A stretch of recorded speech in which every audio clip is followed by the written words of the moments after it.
Welcome to online study classes. इस lecture में हम आपके साथ नंबर सिस्टम का पार्ट 3 डिस्कस करने जा रहे हैं। ठीक है, पार्ट 1 पार्ट 2 हमने ऑलरेडी डिस्कस किया हुआ है। पार्ट 1 में हमने आपको बताया था कि हम लोग कैसे किसी भी नंबर का कैसे उसमें नंबर ऑफ फैक्टर्स निकालते हैं, कैसे नंबर ऑफ प्राइम फैक्टर्स निकालते हैं, कैसे number of different prime factors निकालते हैं। पार्ट 2 में हमने आपके साथ डिस्कस किया नंबर ऑफ इवन फैक्टर्स कैसे निकालते हैं, नंबर ऑफ ऑड फैक्टर्स कैसे निकालते हैं किसी भी नंबर्स का। ठीक है, टोटल ये क्वेश्चन आपसे पूछा जाता है। अब देखिए पार्ट 3 में हम आपके साथ स्टार्ट करने जा रहे हैं।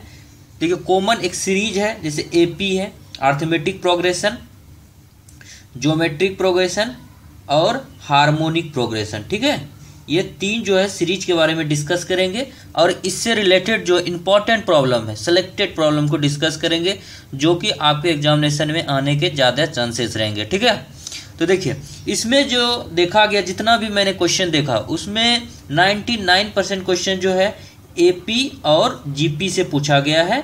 एचपी से बहुत ही रेयर क्वेश्चन, मतलब अगर जहाँ 20 साल के क्वेश्चन को देखा जाए तो उसमें हो सके एक आध क्वेश्चन अगर पूछ दिया तो पूछ दिया, लेकिन 99% जो क्वेश्चन पूछा जाता है वो एपी और जीपी से ही पूछा जाता है। इसलिए हम लोग जो है इस लेक्चर में केवल एपी और जीपी पर ही फोकस करेंगे और एचपी के बारे में एक थ्योरेटिकल क्वेश्चन पूछा जाता है, उस थ्योरेटिकल क्वेश्चन को हम लोग डिस्कस कर देंगे। ठीक है, तो हम लोग का मतलब इस लेक्चर में हम लोग एचपी के बारे में नहीं जानेंगे। ठीक है, बट आप लोग जान लीजिए 3 तरह का सीरीज है, ये एपी है, जीपी है और एचपी है। आप लोग पर भी मतलब 10th क्लास में भी पढ़े होंगे। तो चलिए इससे जो रिलेटेड बेसिक फार्मूला है उसको पहले डिस्कस करते हैं। तो चलिए स्टार्ट करते हैं पहले एपी से। ठीक है, एपी का स्टार्ट करते हैं। एपी का क्या बोलते हैं इसको,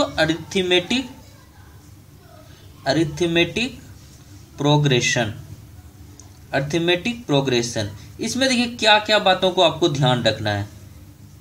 इसमें जो है फर्स्ट टर्म को ध्यान रखना है कि किसको कहते हैं फर्स्ट टर्म। फर्स्ट टर्म को हम लोग इसमें डिनोट करते हैं स्मॉल ए से। ठीक है, फर्स्ट टर्म को किससे डिनोट करते हैं, स्मॉल ए से। फिर लास्ट टर्म होता है, लास्ट टर्म, इसको हम लोग डिनोट करते हैं एल से। फर्स्ट टर्म को ए से, लास्ट टर्म को एल से। कॉमन डिफरेंस होता है, यहाँ पर क्या होता है, कॉमन डिफरेंस। कॉमन डिफरेंस को हम लोग डिनोट करते हैं स्मॉल डी से। ठीक है, और नंबर ऑफ टर्म्स, कितना टर्म है, number of terms. Number of terms को हम लोग किससे डिनोट करते हैं, स्मॉल एन से। देखिए किसको कहते हैं अरिथमेटिक प्रोग्रेशन, इस चीज के बारे में थोड़ा डिस्कस करते हैं। ठीक है, एक जैसे कोई भी एग्जांपल लेते हैं, जैसे 3 है +5 है +7 है +9 है +11 है। मान लीजिए ये एक सीरीज है। ठीक है, ये सीरीज है आपका, और इस सीरीज में देखिए क्या पैटर्न को फॉलो कर रहा है।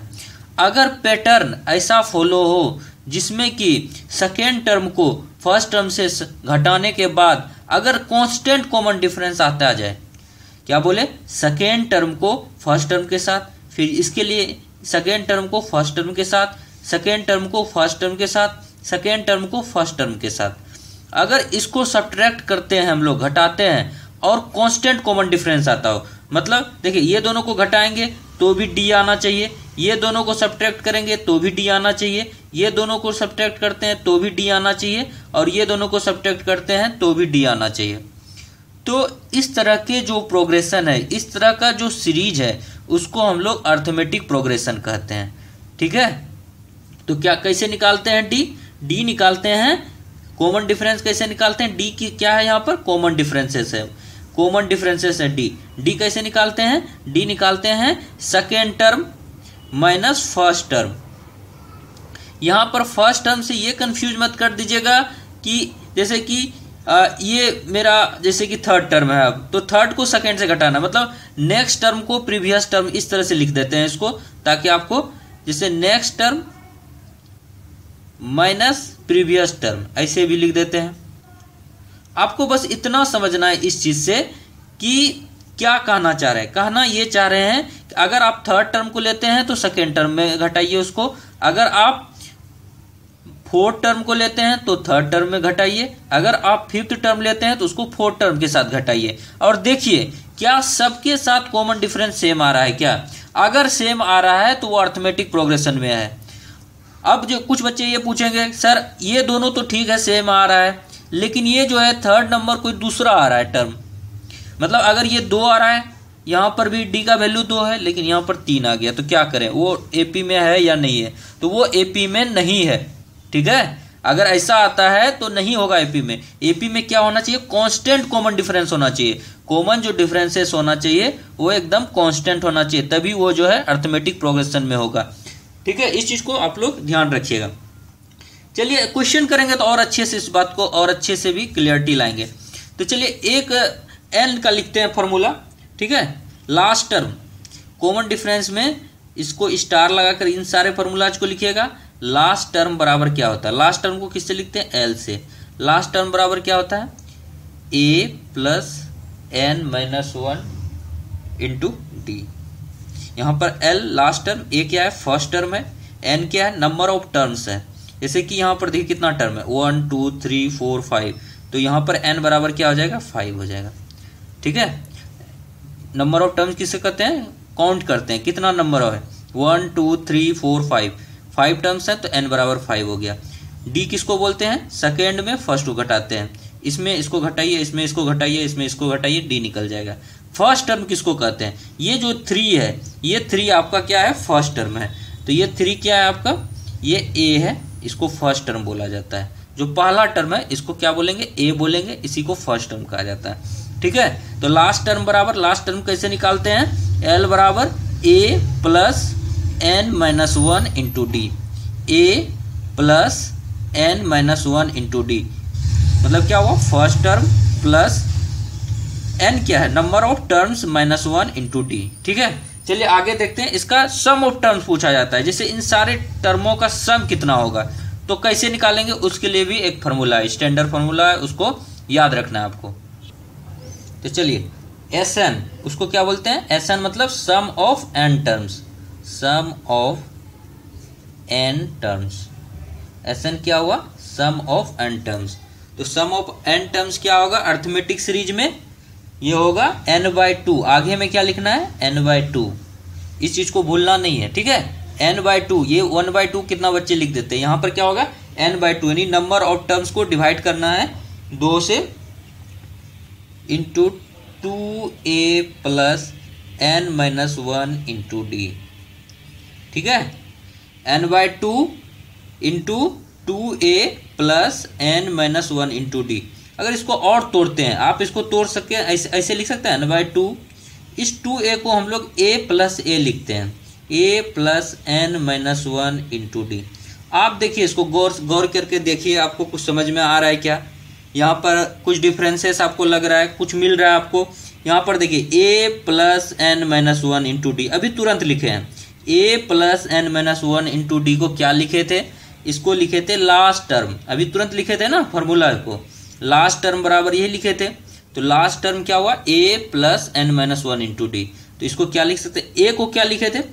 a को आपको बताए थे ये क्या है? ये आपका फर्स्ट टर्म है, ये आपका फर्स्ट टर्म है। तो फॉर्मूला क्या हो गया?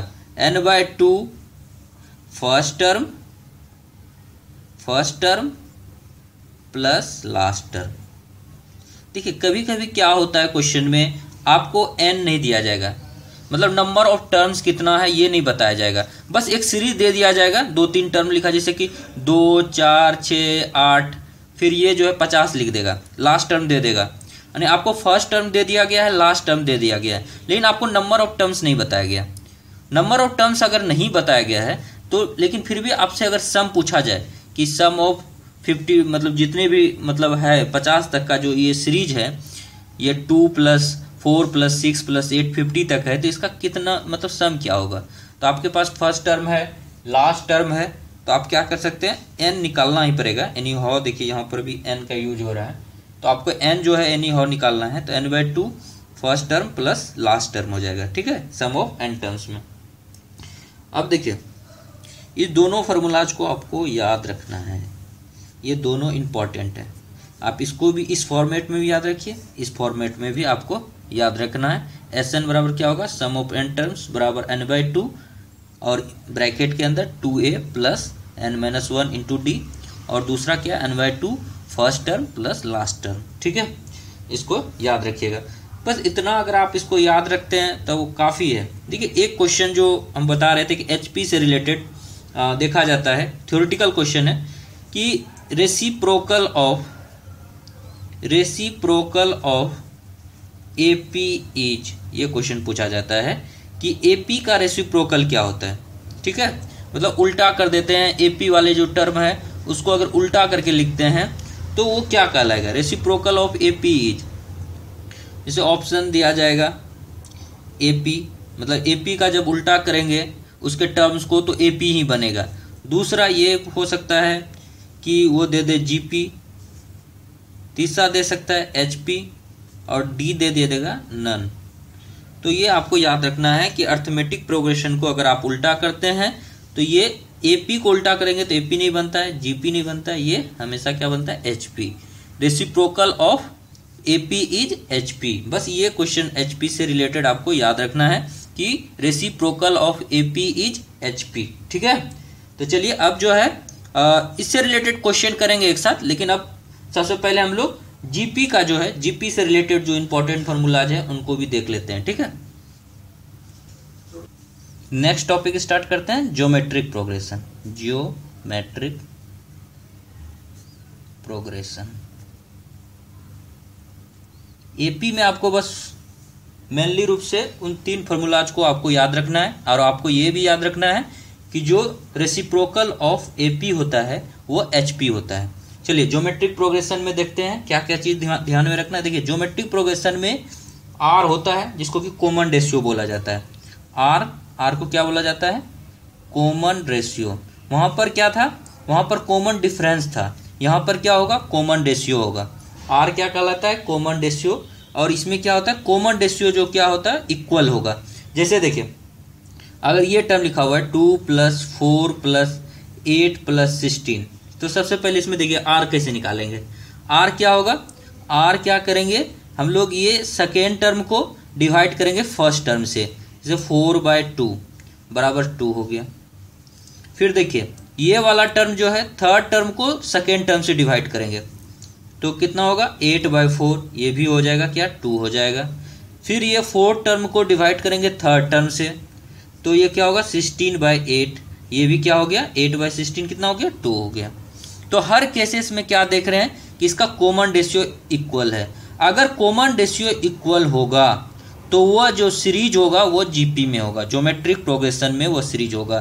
तो हम कह सकते हैं ये सीरीज क्या है, ये सीरीज जीपी में है। क्यों जीपी में है, जीपी में इसलिए है क्योंकि इस सीरीज का जो कॉमन रेशियो है वो कॉमन रेशियो इक्वल है। ठीक है, पूछेगा कितना है कॉमन रेशियो, कॉमन रेशियो इसका कितना है, 2 है। इस सीरीज का कॉमन रेशियो कितना है, 2 है। अब देखिए फर्स्ट टर्म तो पहले ही बता चुके हैं कि ये वाला जो टर्म होता है जो 2 है, यहाँ पर ये जो 2 है ये क्या है, इसको क्या कहते हैं हम लोग, ए कहते हैं, मतलब इसको क्या बोलते हैं, फर्स्ट टर्म बोलते हैं। ठीक है, एपी रहे या जीपी रहे, फर्स्ट टर्म ए से डिनोट कर रहे हैं। ठीक है, उसमें कॉमन डिफरेंसेस होता था। एपी में क्या होता था, अगर एपी की बात करें तो एपी में कॉमन डिफरेंसेस होता था। हम लोग कॉमन डिफरेंसेस क्या उसमें चेक करते थे कि कॉमन डिफरेंसेस इक्वल है या नहीं। जैसे मान लीजिए अगर ये रहता 5, 7, 9, 5, 7, 9, 11, 13, तो इसमें क्या करेंगे हम लोग, सेकेंड टर्म में फर्स्ट टर्म को घटाते थे। तो देखिए यहाँ पर डी लिखना होगा तो क्या करेंगे, 7 - 5 बराबर 9 - 7 बराबर 11 - 9 बराबर 13 - 11। क्या देख रहे हैं, हर केसेस में जो कॉमन डिफरेंसेस आ रहा है ये 2 आ रहा है। अगर कॉमन डिफरेंसेस हर एक केसेस में सेम आ रहा है, कांस्टेंट आ रहा है, तो ऐसे सीरीज को क्या बोलते हैं, ये सीरीज क्या है मेरा, एपी में है। क्या है, अर्थमेटिक प्रोग्रेशन में है। अगर मुझे ये पता चल गया ये सीरीज एपी में है तो हम लोग एपी के सारे फार्मूलाज को यूज कर लेंगे यहाँ पे। अगर मुझे ये पता चला कि ये सीरीज जीपी में है तो जीपी का सारा फार्मूलाज हम लोग यूज कर लेंगे। ठीक है, तो एपी तो हम अभी बता चुके हैं, जीपी अभी डिस्कस चल रहा है तो हम लोग इसी पे फोकस करेंगे। अभी जीपी में क्या होता है, कॉमन रेशियो होता है। कैसे निकालते हैं, second term divided by first term, तो उससे हमें क्या होता है, कॉमन रेशियो पता चल जाता है। तो चलिए इसमें लास्ट टर्म देखते हैं, लास्ट टर्म का क्या फॉर्मूला होता है। लास्ट लास्ट टर्म बराबर होता है A first term common ratio power n minus one. n क्या है? n जो है यहाँ पर n है नंबर ऑफ टर्म्स। क्या है n? n है नंबर ऑफ टर्म्स, मतलब टर्म्स का कितना संख्या है। ठीक है, n क्या है? Number of terms. l last term बराबर a r power n minus one. इसको याद रखना अच्छे से। ठीक है, दूसरा देखिए, इसमें दूसरा फॉर्मूला है sum of n terms. SN क्या बोलते हैं इसको? Sum of n terms of GP। GP के n टर्म्स का सम क्या होगा? तो उसके लिए फॉर्मूला है a r पावर है ये n, a r power n minus one. ऊपर में माइनस नहीं है, r पावर n यहाँ पर नीचे में माइनस वन है। कितना लोग क्या करते हैं? r power n minus one यहाँ पर लिख देते हैं। जैसे कि कितना लोग ऐसा लिख देते हैं r power n minus one, ऐसा लिख देते हैं। तो ये नहीं है, ये गलत है। a r power n minus one divided by r minus one. This is the formula of sum of n terms of GP। GP के n टर्म्स का सम क्या होता है? a r power n minus one divided by r minus one. ठीक है, इन दोनों formulas को आपको याद रखना है। लास्ट टर्म बराबर क्या होता है? a r power n minus one, और सम ऑफ n टर्म्स बराबर क्या होगा? a r power n minus one divided by r minus one. ठीक है, एक क्वेश्चन इसमें भी पूछा जाता है आपसे, थ्योरेटिकल क्वेश्चन एक पूछा जाता है कि reciprocal of GP, reciprocal of GP को अगर उल्टा देते हैं तो क्या बनता है?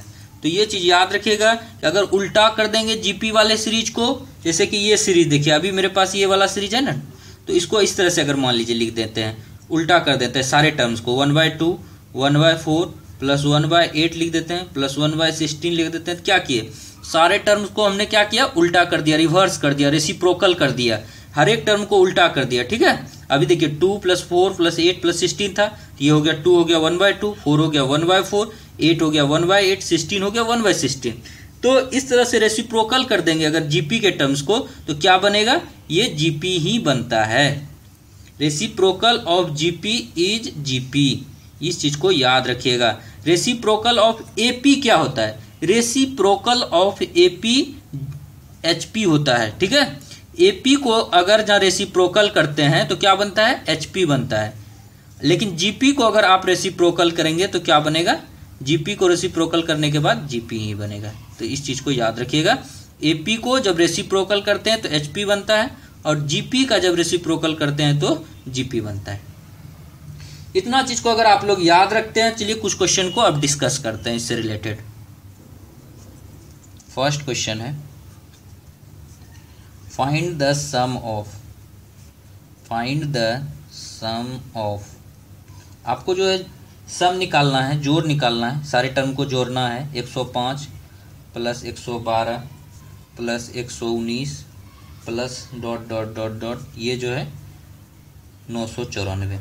ठीक है, तो इसमें सम निकालना है। तो सम के लिए अब देखिए, इसमें पहले सबसे पहला काम क्या है? सबसे पहला काम है कि ये पता करना कि ये सीरीज जो है ये GP में है या फिर AP में है। ये चीज मुझे पता करना है। ठीक है, HP के लिए ट्राई नहीं करना है, क्योंकि 99% केसेस में बताएं कि AP या GP देगा। तो सबसे पहले हम लोग AP इसमें ट्राई करते हैं। AP में क्या है? कॉमन डिफरेंस सेम होना चाहिए। तो 112 - 105 कीजिए, 112 - 105 कीजिएगा कितना होगा? 7 होगा। फिर 119 - 112 कीजिएगा, फिर क्या होगा? 7 होगा। देखिए, इतना लिखने का जरूरत नहीं है, आप जो ऐसे ही चेक कर सकते हैं। 7 जोड़ते हैं तो 112 आ जाता है, 112 में फिर 7 जोड़ते हैं तो 119 आ जाता है। मतलब क्या है? ये 3 टर्म बस चेक करना है। ये फर्स्ट इन दोनों को घटा कर देख लीजिए, फिर ये घटा कर देख लीजिए। अगर ये फॉलो कर रहा है AP को, तो ये पूरा सीरीज लगभग AP में ही होगा। ऐसा मोस्ट ऑफ केसेस में देखा गया है। ठीक है, अगर और टर्म दिया रहता तो उसको भी चेक कर लेते। तो यहाँ पर क्या है? कॉमन डिफरेंसेस मुझे 7 पता चल गया। ठीक है, 102nd term minus first term किए, मुझे कॉमन डिफरेंसेस पता चल गया। ये क्या पता चला कि ये जो सीरीज है कि किस में है? AP में है। अगर AP में है तो AP में सम का फॉर्मूला क्या होता है? SN बराबर होता है A + n - 1 × D। O sorry, ये होता है इधर का। और इसके आगे क्या करना है मुझे? इसको यहाँ पर लिख दीजिए 2A और यहाँ पर क्या लिखते हैं n/2। लास्ट टर्म का फॉर्मूला क्या होता है, लास्ट टर्म बराबर क्या होता है a plus n minus 1 into D. इसमें आपको बताए थे कि n/2 को किस तरह से लिखते हैं, n/2 a प्लस l लिख देते हैं, यानी first term plus last term. Sum of n terms बराबर क्या हो गया, first term plus last term. तो किस तरह से हम लोग क्या करेंगे, इसमें हम लोगों को क्या करना है कि मेरे पास जो है लास्ट टर्म दिया हुआ है, ठीक है, l बराबर दिया है 994, फर्स्ट टर्म दिया हुआ है 105, बस मुझे n पता चल जाए किसी तरह। अगर मुझे n पता चल गया तो मुझे सम ऑफ n टर्म्स पता चल जाएगा, ठीक है। तो n कैसे निकालेंगे, n को निकालने के लिए आपके पास फार्मूला है, ये वाला फार्मूला यूज करते हैं, क्योंकि लास्ट टर्म पता है, a भी पता है, d भी पता है, यहाँ से n निकल सकता है। तो देखिए यहाँ पर निकाल के देख लेते हैं। तो l लास्ट टर्म है 994, फर्स्ट टर्म है 105 plus n minus 1 into D कितना है 7 है, तो इसको 7 रख दीजिए, इसमें इसको सब्ट्रैक्ट कीजिए। अब ये देखिए इसमें 994 में आपको जो है 105 सब्ट्रैक्ट करना है, तो कीजिए इसको, कितना हो जाएगा, ये हो जाएगा 889 हो जाएगा ना, 9 5 14, ठीक है, 89, ठीक है, 889 हो जाएगा बराबर 7n माइनस 7 हो जाएगा। इसको इधर से फिर कीजिए, इसको इधर शिफ्ट कर दीजिए, तो 89 में 7 जोड़िएगा तो कितना हो जाएगा 96 हो जाएगा, 896 बराबर 7n, इसलिए n बराबर क्या हो जाएगा 896/7, तो ये कितना हो जाएगा 128, ये 128 आया, ठीक है, ये मेरे पास कितना आया 128 आ गया।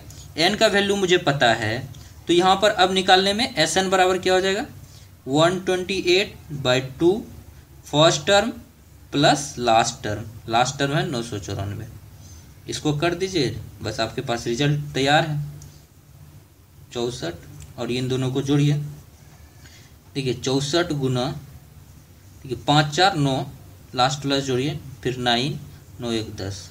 अब इन दोनों को गुना कर लीजिए, ठीक है, इनको गुना करने के बाद जो आएगा वो आपका Sn हो जाएगा। कभी कभी क्या करते हैं वो लोग इसी फॉर्म में छोड़ देते हैं, क्या कर देंगे 63 गुना 1099, 65 गुना 1099, 64 गुना 1099, 66 गुना 1099, तो इसमें से कौन सा सही होगा, बस आपको जो है ये अगर पता, यहाँ तक अगर आप आ गए तो आपको जो है कोई ना कोई ऑप्शन मिल ही जाएगा, तो इसको नहीं तो आप मल्टीप्लाई कर लीजिएगा, ठीक है। तो चलिए इसमें जो है क्या क्वेश्चन और पूछा जा सकता है, इससे रिलेटेड में एक क्वेश्चन और पूछा जा सकता है। जैसे देखिए अगर कोई सीरीज है तो उसमें क्या होगा कि एक तो ये पूछा जा सकता है कि नंबर ऑफ टर्म्स कितना होता है, ये क्वेश्चन एक पूछा गया। दूसरा ये पूछा जाएगा कि नंबर ऑफ मिडिल टर्म्स कितना है, मतलब मिडिल टर्म कितना है। देखिए अगर जहाँ कोई भी सीरीज है, इसको थोड़ा आगे बढ़ाते हैं, अगर कोई भी सीरीज है, अगर उसमें इवन नंबर ऑफ टर्म, जैसे मान लीजिए कि अगर कोई सीरीज ये लिख देते हैं हम 12 14 16 और 18, इसमें देखिए कितना है टोटल 4 टर्म है, तो इवन नंबर ऑफ टर्म है n बराबर 4 है। अगर इवन नंबर ऑफ टर्म रहे तो 2 मिडिल टर्म होते हैं, कितने मिडिल टर्म होंगे यहाँ पर 2 होंगे। अगर ये ऑड नंबर रहता है यहाँ पर टर्म 12 14 16 18 20, तो टोटल कितने हैं, n बराबर यहाँ पर क्या है 5 है, तो ये 5 से क्या मतलब है ऑड है, ऑड नंबर ऑफ टर्म्स है, तो यहाँ पर क्या होगा मिडिल टर्म 1 होगा, ठीक है। अगर जहाँ इवन रहता है नंबर ऑफ टर्म्स तो कितना होगा मिडिल टर्म यहाँ पर 2 होगा। तो आपसे इस सवाल में ये पूछा जा सकता था कि नंबर ऑफ मिडिल टर्म कितना होगा, नंबर ऑफ मिडिल टर्म कितना होगा, ये क्वेश्चन पूछा जा सकता है। तो यहाँ पर लिखते हैं नंबर ऑफ मिडिल टर्म्स बराबर व्हाट, ऑप्शन दिया जाएगा आपको, मान लीजिए 64, दूसरा 126, तीसरा 2 और चौथा जो है 4। ये पूछा जाएगा कि नंबर ऑफ मिडिल टर्म्स इस सीरीज में नंबर ऑफ मिडिल टर्म्स कितना होगा। तो देखिए n का वैल्यू क्या है, n से डिसाइड करते हैं ना, यहाँ पर अभी आपको बताए थे n से डिसाइड करते हैं, तो n जो है क्या है ये इवन नंबर है। अगर इवन नंबर रहता है तो कितना मिडिल टर्म होता है 2 मिडिल टर्म होता है। अगर इवन नंबर रहेगा तो आपका कितना मिडिल टर्म रहेगा 2 रहेगा, तो ये कितना हो जाएगा इसमें 2 हो जाएगा option, number of middle term क्या हो जाएगा 2 हो जाएगा, ठीक है। इससे लगभग जो है आपको लगभग क्लियर हो गया होगा इससे रिलेटेड कॉन्सेप्ट। चलिए आगे बढ़ते हैं, इस क्वेश्चन को देखते हैं। Sum of n terms of series, अगर इस तरह का क्वेश्चन रहे तो आपको क्या करना है, 4 + 44 + 444 plus dot dot dot n terms का निकालने के लिए, टर्म नहीं दिया गया है, बोल दिया गया कि n टर्म्स है। तो इस तरह के क्वेश्चन का अप्रोच बस यही होता है कि आपको ऑप्शन से जाना है, ठीक है, आपको ऑप्शन से जाना है, ना कि आपको जो है बेसिक मेथड से बनाना चालू करना है। अगर इसको बेसिक मेथड से बनाएंगे तो 4 से 5 मिनट लगेगा, ठीक है। अगर 4 से 5 मिनट और ऊपर से बहुत ज़्यादा कैलकुलेशन रहेगा, उससे आप जो है थोड़ा सा एग्जॉस्ट हो सकते हैं एग्जामिनेशन में, आपको टायर्ड हो फील करेंगे। इसलिए जो है आपको जो है बेटर है कि आप जो है इस मेथड को ऑप्शन मेथड से आप इसे सॉल्व करें, ठीक है, क्योंकि टाइम भी सेविंग करना है एग्जामिनेशन में। 5 मिनट एक क्वेश्चन पे नहीं देना है, 1 से 2 मिनट देना है, जितना फास्ट हो सके फास्ट कैलकुलेशन करना है। तो चलिए इस क्वेश्चन को देखते हैं। तो देखिए sum of n terms of series, sum का पूछ रहा है, सम का क्वेश्चन है। तो हम लोग देखते हैं कि S1 क्या लिख सकते हैं, एक टर्म को केवल देखते हैं, एक टर्म को बस, S1 बराबर 4 हो जाएगा, S2 बराबर सेकेंड टर्म, S2 बराबर क्या हो जाएगा, इन दोनों टर्म को जोड़ेंगे, सम ऑफ 2 टर्म्स क्या होगा, 4 + 44 बराबर क्या हो गया 48, सम ऑफ 2 टर्म्स क्या हो गया 48। अब देखिए 2 ही बस लिखना है मुझे, 3 नहीं लिखना है, क्योंकि 3 लिखने के बाद अगर S3 लिखते हैं तो इसको जोड़ना है, इसको जोड़ना है, इसको जोड़ना है, इसको जोड़ना है, तीनों को जोड़ना है S3 निकालने के लिए, लेकिन कॉम्प्लिकेटेड हो जाएगा। हम लोगों को S1 और S2 ये 2 टर्म से ही हम इसमें से एलिमिनेट कर सकते हैं। हम लोग क्या रखें, n का वैल्यू अभी 1 रखे हैं तो इसका S1 क्या आया 4 आया है, n का वैल्यू 2 रखे हैं तो S2 क्या आया 48 आया है। तो यहाँ पर पुट करके देखते हैं, पहले 1 देखते हैं। तो देखिए क्या मेरा क्या टारगेट है, यहाँ देखिए फ्रैक्शन नहीं होना चाहिए, यहाँ पर क्या इंटीजर के फॉर्म में आ रहा है, मतलब 4, 5, 6 मतलब पूर्ण अंक आ रहा है, पूर्णांक है, ठीक है। तो चलिए यहाँ पर 1 रखते हैं, 1 + 1 कीजिएगा तो क्या हो जाएगा 10 का स्क्वायर हो जाएगा, तो 100 हो जाएगा, 100 माइनस फिर यहाँ पर 9 1 10 यानी 90 आएगा यहाँ पर। तो 4/81 गुना 90 ये क्या हो जाएगा, ये देखिए 10 स्क्वायर करते हैं, 10 स्क्वायर माइनस 9 गुना 1 माइनस 1 तो 100, 100 माइनस 9 1 10 तो 100 माइनस 10 कितना हो जाएगा 90 हो जा रहा है। 90/81 कीजिएगा तो क्या होगा कि ये लगभग इस तरह से देखिए 90/81 गुना 4 करते हैं तो 10 9 9 81, तो ये फ्रैक्शन में आ रहा है, ओवरऑल दिख रहा था ये फ्रैक्शन में आ रहा है, फिर भी हमने आपको ये करके दिखाया। फ्रैक्शन में आना नहीं चाहिए क्योंकि यहाँ तो पूर्णांक है, इसलिए ये जो है ऑप्शन मेरा एलिमिनेट हो गया। तो ऑप्शन एलिमिनेशन मेथड से ही आपको आगे बढ़ना है, आपको ऑप्शन एलिमिनेट करना है। देखिए इसमें चलते हैं, n का वैल्यू 1 रखते हैं, 1 रखने से क्या होना चाहिए S1 मुझे 4 आना चाहिए, ठीक है। ये सम ऑफ n टर्म्स का दिया हुआ है, ठीक है, ये इक्वेशन। तो 1 - 1 कीजिएगा तो ये क्या हो जाएगा, ये 0 हो जाएगा, 9 - 1 -10 हो जाएगा। तो देखिए -10/81 ये फिर से फ्रैक्शन आ जाएगा, ये गलत हो गया मेरा, क्योंकि मुझे मिलना क्या चाहिए 4 आना चाहिए। देखिए इसमें करते हैं, क्या हो जाएगा 1 + 1 तो ये क्या हो 10 स्क्वायर हो जाएगा, 10 स्क्वायर क्या हो जाएगा 100 माइनस 9 गुना 1 क्योंकि n का वैल्यू 1 है तो 9 माइनस 10 तो 10 9 19 हो गया। 19 को घटाइएगा, 100 में 19 घटाइएगा तो 81 आ जाएगा। तो 81 डिवाइडेड बाई 81 तो ये क्या हो जाएगा 4 आ जाएगा। तो मेरे S1 = 4, तो मतलब फर्स्ट इक्वेशन को तो ये सेटिस्फाइड कर गया, फर्स्ट इक्वेशन को सेटिस्फाई कर गया, इसलिए मेरा क्या हो सकता है आंसर हो सकता है। हम लोग क्या करेंगे, बेटर क्लियरिटी के लिए हम लोग सेकेंड टर्म को भी चेक कर लेंगे, कर लेते हैं सेकेंड टर्म को। तो यहाँ पर n बराबर 2 रखिए तो क्या हो जाएगा 10⁻³ माइनस n गुना 2 कीजिए -10 तो क्या हो जाएगा 1000 माइनस 18 माइनस 10, ठीक है, इस तरह से आ रहा है मेरा। तो एक और क्या करते हैं, या तो इसको जो है आप इसको सॉल्व कीजिए या तो इसमें 1 रख कर चेक कर लीजिए, अगर ये एलिमिनेट हो जाता है तो यही ऑप्शन होगा क्योंकि ये फर्स्ट इक्वेशन को सेटिस्फाई कर चुका है। तो देखिए 10/1 रखते हैं 10 माइनस 9 माइनस 10 तो देखिए ये कभी होगा क्या, ये फिर से फ्रैक्शन आ जाएगा। 19 में 10 -9/81 आ रहा है, -9/81 आ रहा है तो क्या हो जाएगा ये आपका माइनस में आ जाएगा ये टर्म, इसलिए ये जो है ये भी एलिमिनेट हो जाएगा, तो आपका सी ऑप्शन हो जाएगा। या फिर आप इसको जो है कर लीजिए सॉल्व, इसको सॉल्व करके देखिएगा तो 48 आ जाएगा, ठीक है। चलिए एक और क्वेश्चन को देखते हैं, sum of n terms of series. ये भी क्वेश्चन आया हुआ है, ठीक है, इंपॉर्टेंट क्वेश्चन है। देखिए ये सीरीज है 10 + 84 + 734, इसको तोड़ेंगे फिर बनाएंगे तो बहुत टाइम लगेगा, इसलिए जो हम लोग क्या करेंगे S1 लिखते हैं। S1 कितना होगा 10 होगा, ये पहला टर्म का सम तो 10 ही होगा। S2 लिखते हैं, क्या होगा 10 + 84, तो क्या हो जाएगा ये 94 हो जाएगा। हम लोग बस चेक करेंगे कि कहीं फ्रैक्शन तो नहीं आ रहा है, अगर फ्रैक्शन आ रहा है तो उसको एलिमिनेट करेंगे, हटा देंगे। तो देखिए 1 रखते हैं तो क्या होगा 9 1 10, 10/7, 10/7 क्या हो गया, ये फ्रैक्शन वाला टर्म आ गया। 9 पर पावर 1 + 1 तो क्या होगा 10/7, ये फ्रैक्शन वाला टर्म आ गया। लेकिन मुझे तो यहाँ पर 10 चाहिए, ठीक है, पूर्णांक चाहिए, फ्रैक्शन वाला टर्म नहीं चाहिए, तो ये क्या हो जाएगा मेरा गलत हो जाएगा, ये तो होगा ही नहीं आंसर। फिर ये चलते हैं 1 रखते हैं तो ये क्या 9 - 8, 8/7, ये भी क्या हो गया, ये फ्रैक्शन वाला टर्म आ जाएगा। देखिए ना 9 पर पावर 1 - 1/7 क्या हो जाएगा 9 - 1/7 यानी कि 8/7, 8/7 रहेगा तो ये तो फ्रैक्शन वाला टर्म आ जाएगा ना। चूंकि S1 का वैल्यू मुझे क्या चाहिए 10 चाहिए, तो ये होगा नहीं, फिर ये भी गलत हो जाएगा। थर्ड चलते हैं ऑप्शन, 9 पर पावर 1 रखिएगा तो 9 + 1, तो 9 + 1 10/8, 10/8 आएगा तो ये भी क्या हो जाएगा, ये भी फ्रैक्शन वाला टर्म आ जाएगा, ये भी गलत हो जाएगा। तो ऑटोमेटिक है कि ये डी ऑप्शन सही होगा, ठीक है। या तो आप इसे चेक करके देखिए या फिर टिक करके आगे बढ़ सकते हैं। चलिए चेक कर लेते हैं, यहाँ पर 1 रखिए तो क्या हो जाएगा 9 - 1/8 यानी 8/8, 8/8 कीजिएगा तो क्या हो जाएगा 1, तो 9 × 1 9 हो गया यहाँ पे, प्लस 1 का स्क्वायर कीजिएगा तो क्या हो जाएगा 10। देखिए S1 = 10 है ना, यहाँ पर भी S1 = 10 आ गया। तो ये जो है इस तरह से हम लोग जो है चेक करते हैं। Sum of n terms of series का क्वेश्चन रहता है, देखने में थोड़ा बड़ा लगता है, भारी भरकम सा लगता है, बच्चे उसमें कंफ्यूज करने देखकर छोड़ते हैं इस तरह के क्वेश्चन को, इसलिए जो वो ज़्यादा इंटरेस्ट रहता है, एग्जामिनेशन जो सेट करता है एग्जामिनर वो इस तरह के क्वेश्चन को डालते रहता है, ठीक है। तो आपको जो है इसको अच्छे से प्रैक्टिस करना है, और नेक्स्ट लेक्चर में जो है हम नंबर सिस्टम से ही और दूसरा कुछ टॉपिक पे बनाएंगे, ठीक है।